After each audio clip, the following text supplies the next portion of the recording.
गोजोन फुंबिलि एसबी बड निउज चेनेलखौ अनसायग्रा गासैबो रायजो राजा नोंथांमोननिसिम आंनि गोसो गोरबोनिफ्राय खुलुमनायखौ जासिहरग्रोनाय थाबाय आं सिबि रानी ब्रह्म नोंथांमोना सानसेयारि खौरां नायनो मोजां मोनोबा बे चेनेलनि गेजेरजों नोंथांमोना सानफ्रामबो सानसेयारि खौरांखौ मोननो हागोन थुदो बिदिबा दिनैनि सानसेयारि खौरांखौ जागायजेननोसै जिउ रैखाथिनि थाखाय मदद होनो खावलायदों बिटिसि सोरखारखौ फोरमायथिनो गोनांदि गसाइगावआव दुंहाव थासारि गसाइगावआव फिसा फिसा फालांगिरिफोरखौ बुनायनि अजद बेदायाव गसाइगाव मिउनिसिपाल बर्डनि मासिगिरि प्रफुल्ल इस्लारिखौबो एरेस्ट खालामबाय पुलिसा रायजो राजाफ्रा फोरमायथिनाय बायदिब्ला मिउनिसिपाल बर्डनि सुबुंफ्रा फैनानै फिसा फिसा फालांगिरिफोरखौ गाज्रियैनो बुफैदों जायजों सानैया गाज्रियैनो जोखोम जानोबो गोनां जादों UPPL सोरखाराव पाब्लिकखौ बुगोनबो लामा सामायावबो गुलि गावगोन मा खालामनो खालाम बेबायदि हुमखि होदों होननानै फोरमायथिदों फालांगिरिफ्रा रां खांनायखौ लानानै बे दावरावा जादों होननानै खौराङाव मोननाय जादों GST होखानानैसो फालांगिखौ खालामदों गोबां खस्थ' खालामनानै फालांगि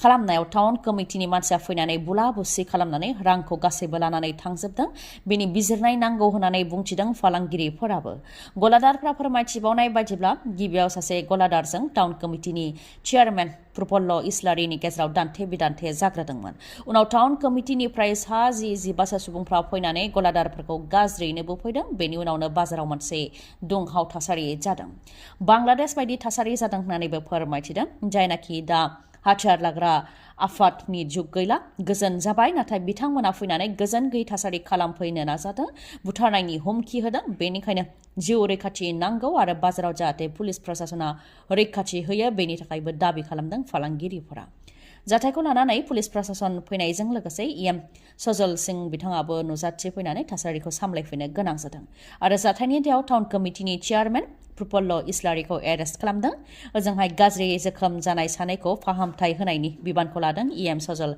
सिंहआ मोनसे दुखुनांथाव खौरां NDAPनि गायसनगिरि आफादगिरि आरो बिचार गोरोबथानि सागानगिरि रन्जन दैमारि बिथाङा बेल मोननो हायासै बिथांनि बेलनि थाखाय सुप्रिम कर्टआव नांदोंमोन नाथाय बिथांनि बेला रिजेक्ट जाबाय अदेबानि नेवसिजाबाय बे थासारियाव रन्जन दैमारिनो बेल होनाया जाथावना नङा होननानै सुप्रिम कर्टनिफ्राय फोरमायथिदों आरो 2015 मायथाइनि जोबनायथिं रन्जन दैमारिनि गुबै हियारिंआ जागोन होननानैबो खौरां मोननाय जादों बिचार गोरोबथानि फ्राय 5 बोसोर उनावबो दिनैसिमबो उदां जानो हायासै बिचार गोरोबथानि सागानगिरि रन्जन दैमारिया जाय बिथांखौ बिचार गोरोबथानि गेजेरजों उदां जाबाय होननानै बिटिसिनि गाहाय प्रमद बर' मन्त्रि उरखावगोरा ब्रह्म बिथांमोनहा बुंथिदोंमोन नाथाय बिचार गोरोबथा जानाया 5 बोसोर जानायनि उनावबो उदां जानो हायासै रन्जन दैमारिजों लोगोसे जोबथेजानाय गोबां NDAPनि सोद्रोमाफोरानो फारसेथिं आल्फानि गाहाय फरेस्ट बर'आखौ दायनिफ्राय रेहाय होबाय बांलादेश कर्टआ बुथारनायनि साजा बा फासिनि साजा फोसावदोंमोन बांलादेश कर्टआ नाथाय दा बे साजाखौ खम खालामनानै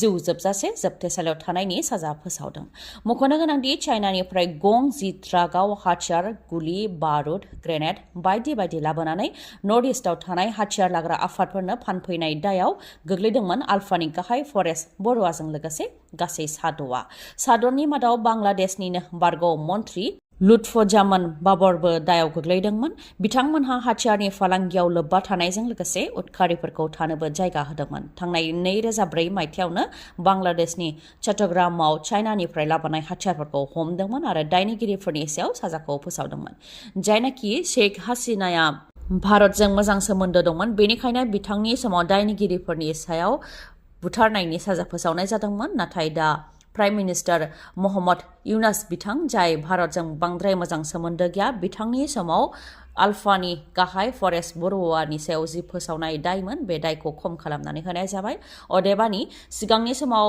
बुथारनायनि बा फासि होनायनि साजा फोसावनाय जादोंमोन नाथाय बेखौ दा खम खालामनानै जिउ जोबजासे जोबथेसालियाव थानायनि साजा फोसावनाय जाबाय मख'नो गोनांदि गं 10 ट्राकआव हमनो हानाय हाथियारफोरनि मादाव 480 रकेट लन्चार 27,020 ग्रेनेड 4,930 हाथियार 300 रकेट 2,000 ग्रेनेड लन्चिं ट्यूब 6,392 मैगजिन आरो 1.1 मिलियन बुलेट हमनो हादोंमोन कंग्रेसनि धरनायाव गेदेर जाथाय धरना होबथानो थाखाय बाहायनाय टियार गेसजों थैनो गोनां जादों कंग्रेसनि सासे दैदेनगिरिया आसाम प्रदेश कंग्रेस कमिटिनि बानजायनायाव कंग्रेस दलआ राजभवन घेराव हाबाफारि लादोंमोन स्मार्ट मिटार आदानि case one nation one election बेसेन बांनाय बेफोर जेंनाखौ लानानैनो धरना होनाय हाबाफारि बानजायदोंमोन कंग्रेस दोलोआ बेयावनो पुलिसनि होबथानायाव कंग्रेसनि सासे दैदेनगिरि बक'नि थागिबि मृदुल इस्लामा जिउ खोमानो गोनां जादों। कंग्रेसनि दैदेनगिरि भुपेन बराया फोरमायथिनाय बायदिब्ला मोनसे जायगायावनो खेबथाम टियार गेस एंगारदों जायजों मृदुल इस्लामा थद गैयै जादोंमोन आरो बिथांखौ फाहामथायनि थाखाय GMCH देहा फाहामसालियाव लांनाय जादोंमोन नाथाय बिथाङा जोबथा हां लानो गोनां जादों। बिथांनि अनगायैबो माखासे धरना होग्राफोरजों लोगोसे खौरांगिरिफ्राबो जोखोम जानो गोनां जादों आरो सासे खौरांगिरियाबो थद गैयै जानो गोनां जादों होननानै फोरमायथिदों। धरना होनाया बेरेखा दोलोनि देरसिन मोन्थाय नाथाय धरना होनायखौनो बेबायदि खालामदों जायनि थाखाय सासे सुबुङा जिउ खोमानो गोनां जादों। बेनिखायनो DGPआ बिबान एंगारनांगौ आरो आसामनि गिबि मन्थ्रि डक्टर हेमन्त बिश्व शर्माया रायजो राजानिसिम निमाहा बिनो नांगौ आरो जिउ खोमानांनाय नखरनो अनसुंथाइ होनो नांगौ होननानै दाबि खालामदों अखिल गगैआबो। जायनाखि कंग्रेसआ गनायथि लायालासे धरना होदों होननानै पुलिसआ फोरमायथिदों। नाथाय जुदि गनायथि लायालासे धरना होदोंमोनब्ला मानो कंग्रेसनि मावथि बा दैदेनगिरिफोरखौ एरेस्ट खालामाखै होननानैबो सोंथि खालामो भुपेन बराया। गुवाहाटीनि गेजेरजों हाबनो थाखाय कंग्रेसनि दैदेनगिरि राहुल गान्धीआ गनायथि गैया नाथाय गुवाहाटीनि गेजेरजों BJPनि दैदेनगिरि JP नाड्डाया हाबनो मोनो। बेबायदि डक्टर हेमन्त बिश्व शर्मानिया मा नियम होननानैबो सोंथि खालामो आरो BJPनि सोरखाराव धरना होनायावनो आंनाबो गन्थं गुरोबनो गोनां जादोंमोन होननानैबो फोरमायथियो भुपेन बराया। ड्राग्स जानायजों लोगोसे ड्राग्स फालांगियावबो ओंखारदों जोंनि माखासे सुबुंफोरा। ड्राग्स फालांगि खालामनायनि दायाव हमजादों अनसुमान दैमारि मुंनि सासे सुबुङा बाक्सा गबोथोनानि हतापारायाव पुलिसनि सेबनायाव हमनो हादों ड्राग्स फालांगिरि अनसुमान दैमारिखौ। रिपर्टनि बादिब्ला ड्राग्स फालांगि खालामनायनि दायावनो अनसुमान दैमारिया सिगांबो पुलिसजों हमजाखांबाय आरो जोबथेसालियाव थाहैखांबाय। जोबथेसालिनिफ्राय गनायनि उनाव फिन आरोबाव बे समाज बेरेखा खामानियाव आखाइ होबावदोंमोन अनसुमान दैमारिया। दा पुलिसनि सेबनायाव 25 ड्राग्सजों आबुं जानाय कन्टेनारजों लोगोसे फिन अनसुमान दैमारिखौ खादों पुलिसआ। बर'फोरनि देरसिन सिमां आलादा रायजो बड'लेण्ड सोरजिनाय। बे आलादा रायजो बड'लेण्डखौ मोननो थाखाय दिल्लीयाव फिन धरना होदों। बनसुनि दैदेननायाव नो बड'लेण्ड नर्थ इस्ट स्लगान होदों आरो डिवाइड आसाम 50-50 स्लगानजों सोमावसारहोदों बनसुनि दैदेननायाव माखासे हान्जाया। बारग' DSPनि न'आव अर खामनायजों बारग' DSPजों लोगोसे उन्दै उन्दै गथ'साफोर गासै 7 सुबुंनि जिउ खहा। हरनि समाव उन्दुफुबाय थानाय समावनो गिख्रंथाव अर खामनायजों फारसेनिफ्राय सिलिंखार जादों नखरा। जम्मु एन्ड काश्मीरनि काठुआ जिल्लायाव बे दुखुनांथाव जाथाया जानो मोन्दों। हरनि समाव 2 रिंगासो समावनो गिख्रंथाव अर खामनाय जाथाया जानो मोन्दों। अर खामनायजों बारग' DSP 81 बोसोर बैसोनि आफ्टार क्रिस्टियान रैना बिथांजों लोगोसे बिथांनि फिसाजो फिसाज्ला आरो फिसौजो गासै 6 जिउ खोमानो गोनां जादों। रिपर्टनि बायदिब्ला न'आव गासै 10 सोद्रोमा दंमोन। माखासे सुबुंफ्रा जिउ रैखा मोननो हादोंब्लाबो हां लानो हायैनि थाखाय थद गैयै हालोदाव बोखांनो हादों। बिथांमोननि न' सेरावनो थानाय सासे फरायसाया हर गेजेरसिम फरायबाय थानाय समावनो बे अर खामनाय जाथायखौ नुदों। बेनि उनावनो बिथाङा गुबुन सुबुंफोरनो खोन्थानानै माखासेखौ रैखा खालामनो हादों होननानै रिपर्टआव मोननाय जादों। नोंथांनि मेगनाव जेंना जादों नामा? जुदि जेंना जादोंब्ला आरो नोंथाङा मेगननि मोजां डक्टर नागिरदोंब्ला नोंथांनि थाखाय मोजां खौरां। बङाइगावनि आइ हस्पिटालाव फैगोन सिनियर आइ specialist doctor Prabin Basumatary.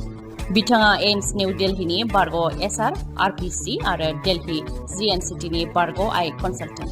Doctor Prabin बसुमतारीनि अनगायैबो मेगननि डक्टर आशराफुल आलम आरो डक्टर मेघाली शर्माखौबो बङाइगावनि आइ हस्पिटालाव नोंथांमोनहा मोननो हागोन।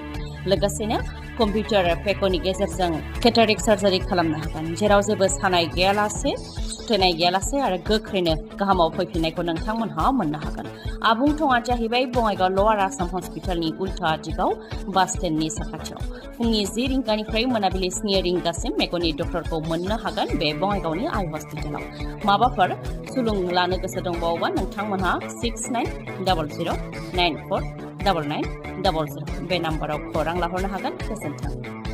खौरांखौ जोबजासे नायनायनि थाखाय गोजोन्थों। नोंथाङा दासिमबो SD बड' निउस चेनेलखौ साबस्क्राइब खालामनानै लायाखैबा गोख्रैनो साबस्क्राइबखौ खालामनानै लादो आरो बेल आइकनखौबो क्लिक खालामदो जाहाथे खौरां फोसावनाय लोगो लोगोनो नोंथांनाव गिबिसिन आंनि खौराङा सौहैयो। गोजोन्थों।